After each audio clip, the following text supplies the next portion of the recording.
warahmatullahi wabarakatuh. Yang terhormat Ibu Profesor Dr. Ani Ismayawati SHM selaku dosen pengampu mata kuliah Hukum Acara Pidana. Perkenalkan, kami dari kelompok 6 yang beranggotakan 5 orang. Yang pertama, saya sendiri Muhammad Al-Fariji NIM 67. Saya Ahmad Sahir NIM 57. Saya Wisnu Aji Prasetyo NIM 49. Saya Dika Ardiwinata NIM 37. Saya Adika Bagasti Saputra NIM 53. Di sini kami akan menjelaskan proses persidangan dari sidang pertama sampai sidang putusan. Proses pelaksanaan sidang. Sebelum sidang dimulai, seperti panitera pengganti, jaksa penuntut umum atau JPU, penasihat hukum, dan pengunjung sidang memasuki ruang sidang. Kemudian, panitera pengganti mengumumkan bahwa hakim atau majelis hakim akan memasuki ruang sidang. Dimohon hadirin untuk berdiri. Setelah hakim duduk di tempat duduknya masing-masing, panitera pengganti mempersilahkan hadirin duduk kembali. Hakim ketua menyatakan sidang dibuka dan terbuka untuk umum, dengan diikuti adanya ketukan palu sebanyak 3 kali. Kemudian, hakim ketua menanyakan kepada terdakwa tentang kesehatan terdakwa dan apakah terdakwa siap mengikuti jalannya persidangan, dan menanyakan juga seputar identitas terdakwa seperti nama, umur, alamat, dan lain-lain. Kemudian, hakim juga menanyai kepada terdakwa dengan pertanyaan apakah terdakwa didampingi oleh penasihat hukum atau tidak. Nah, kalau terdakwa didampingi oleh penasihat hukum, kemudian hakim meminta penasihat hukum untuk menyerahkan surat kuasa kepada hakim.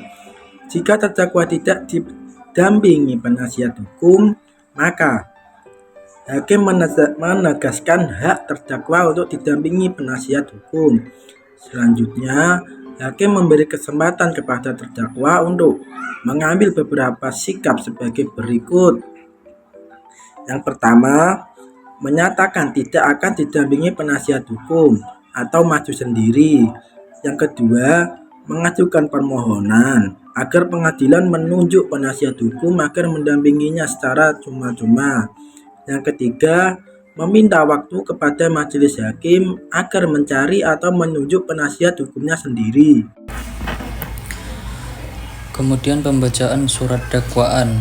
Hakim ketua sidang meminta pada terdakwa untuk mendengarkan dengan seksama pembacaan surat dakwaan dan selanjutnya mempersilahkan jaksa penuntut umum untuk membacakan surat dakwaan.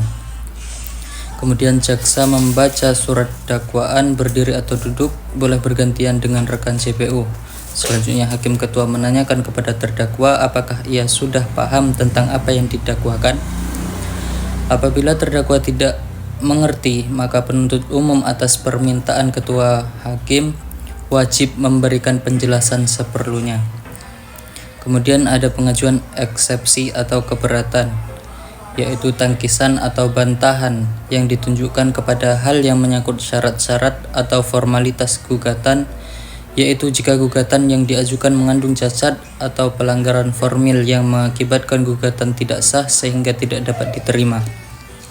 Dengan demikian, keberatan yang diajukan dalam bentuk eksepsi tidak ditunjuk dan tidak menyinggung bantahan terhadap pokok perkara. Pertama-tama, hakim bertanya kepada terdakwa dan memberi kesempatan untuk menanggapi. Selanjutnya kesempatan kedua diberi kepada penasihat hukum. Kemudian apabila hakim atau majelis mendapatkan bahwa pertimbangan untuk memutuskan permohonan eksepsi tersebut mudah atau sederhana, maka sidang diskors selama beberapa waktu atau beberapa menit untuk menentukan putusan selah. Kemudian ada tata cara skorting sidang, yaitu ada 2 macam. Pertama, majelis hakim meninggalkan ruang sidang untuk membahas atau mempertimbangkan putusan selah di ruang hakim, sedangkan penuntut umum atau terdakwa penasehat. Kemudian pembacaan surat dakwaan. Hakim ketua sidang meminta pada terdakwa untuk mendengarkan dengan seksama pembacaan surat dakwaan dan selanjutnya mempersilahkan jaksa penuntut umum untuk membaca surat dakwaan. Kemudian jaksa membacakan surat dakwaan tersebut berdiri atau duduk boleh bergantian dengan rekan JPU. Selanjutnya hakim ketua menanyakan kepada terdakwa apakah ia sudah paham tentang apa yang didakwakan. Apabila terdakwa ternyata tidak mengerti, maka penuntut umum atas perintah hakim wajib memberi penjelasan seperlunya. Kemudian pengajuan eksepsi atau keberatan, yaitu tangkisan atau bantahan yang ditujukan kepada hal yang menyangkut syarat-syarat atau formalitas gugatan, yaitu gugatan yang diajukan mengandung cacat atau pelanggaran formil yang mengakibatkan gugatan tidak sah sehingga tidak dapat diterima.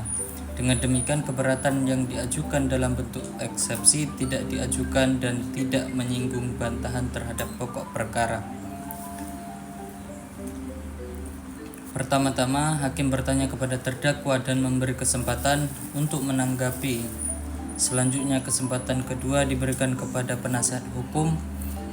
Dan selanjutnya, apabila hakim atau majelis berpendapat bahwa pertimbangan untuk memutuskan permohonan eksepsi tersebut mudah atau sederhana, maka sidang dapat diskors selama beberapa waktu atau beberapa menit untuk menentukan putusan sela.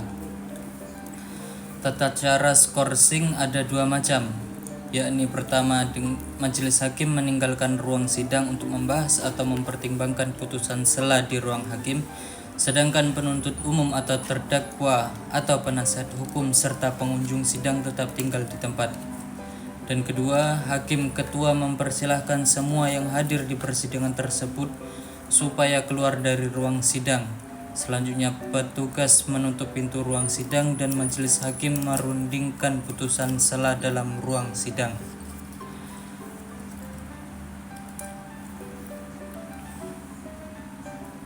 Apabila hakim atau majelis berpendapat bahwa memerlukan waktu yang lebih lama dalam mempertimbangkan putusan sela tersebut, maka sidang dapat ditunda untuk mempersiapkan putusan sela yang akan dibacakan pada hari sidang berikutnya.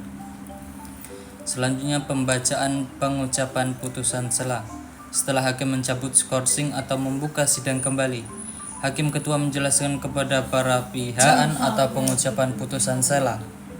Setelah hakim mencabut skorsing atau membuka sidang kembali, hakim ketua menjelaskan kepada para pihak yang hadir di persidangan bahwa acara selanjutnya adalah pembacaan putusan sela. Model putusan sela ada dua macam.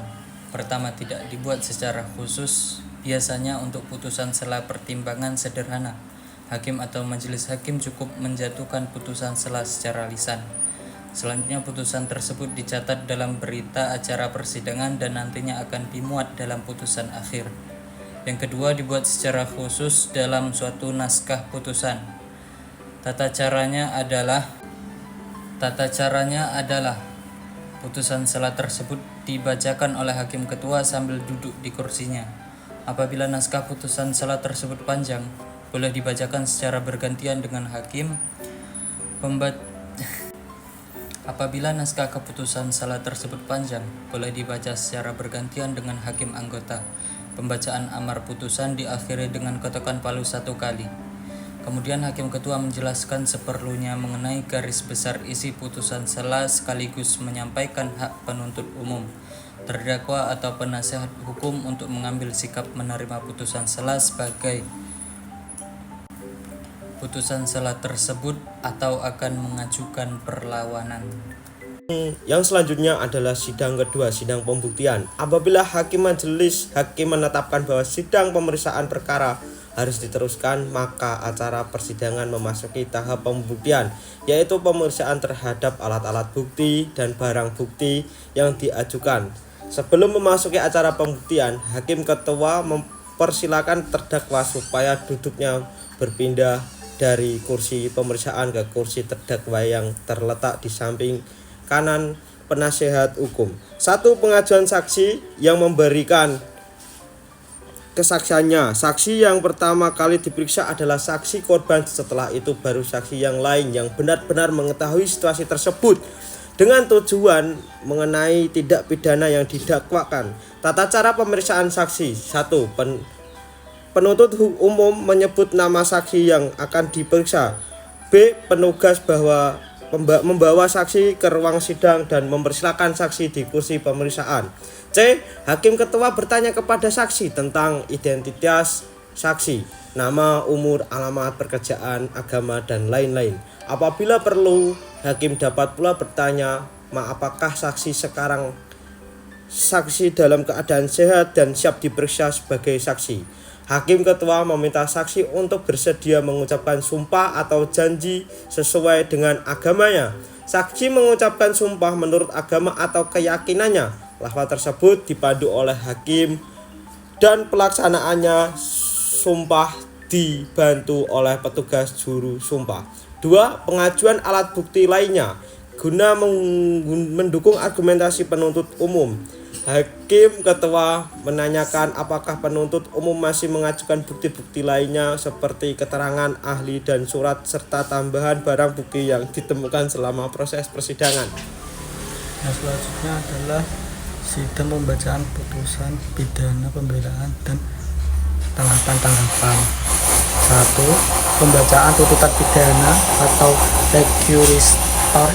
Pembacaan tuntutan pidana adalah tahapan dalam proses persidangan perkara pidana di masa jaksa penuntut umum JPU. Pembacaan surat tuntutannya terhadap terdakwa. Pembacaan pidana ini dilakukan serta pemeriksaan perkara telah selesai dan hakim ketua sidang telah menyatakan bahwa pemeriksaan telah dilaksanakan. 2. Pengajuan atau pembacaan nota pembelaan atau pledoi. Pembelaan dalam pembertahanan hak hukum yang dimilikinya sebelum majelis hakim menjatuhkan hukuman dalam suatu perkara pidana.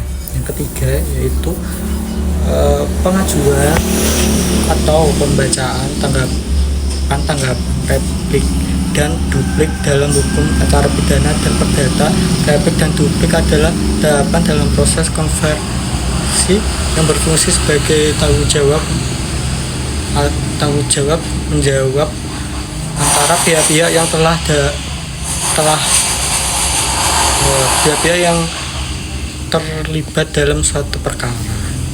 Yang terakhir adalah sidang pembacaan putusan. Sebelum menjatuhkan putusan, hakim mempertimbangkan berdasarkan atas surat dakwa segala sesuatu yang terbukti di persidangan, tuntutan pidana, pembelaan, dan tanggapan-tanggapan. Apabila perkara ditangani oleh majelis hakim, maka dasar-dasar pertimbangan tersebut harus dimusyawarahkan oleh majelis hakim. Setelah naskah tersebut siap dibacakan, maka langkah selanjutnya adalah hakim ketua menjelaskan bahwa acara sidang hari ini akan pembacaan putusan. Kemudian hakim ketua mulai membaca isi putusan. Pada saat hakim akan membaca amar putusan, sebelum mulai membaca mengucapkan kata-kata mengadili, hakim ketua memerintahkan agar terdakwa berdiri di tempat. Selanjutnya, setelah putusan dibacakan seluruhnya, hakim ketua mengetuk palu 1 kali dan mempersilahkan terdakwa untuk duduk kembali. Kemudian hakim ketua menjelaskan isi putusan secara singkat. Hakim ketua menjelaskan hak-hak pihak terhadap putusan tersebut.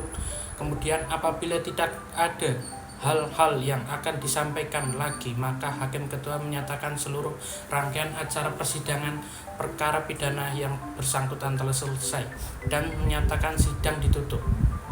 Tata cara adalah setelah mengucapkan kata-kata sidang dinyatakan ditutup, hakim ketua mengetuk palu sebanyak 3 kali. Hakim majelis hakim meninggalkan ruang sidang melalui pintu khusus. Para pengunjung sidang, penuntut umum, penasihat hukum, dan terdakwa berangsur-angsur meninggalkan ruang sidang.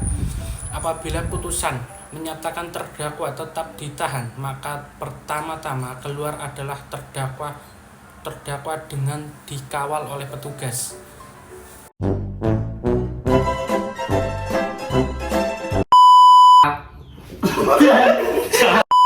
Warahmatullahi wabarakatuh.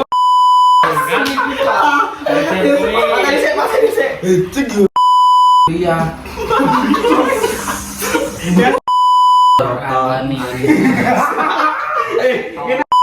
Kenalkan, kami dari kelompok 6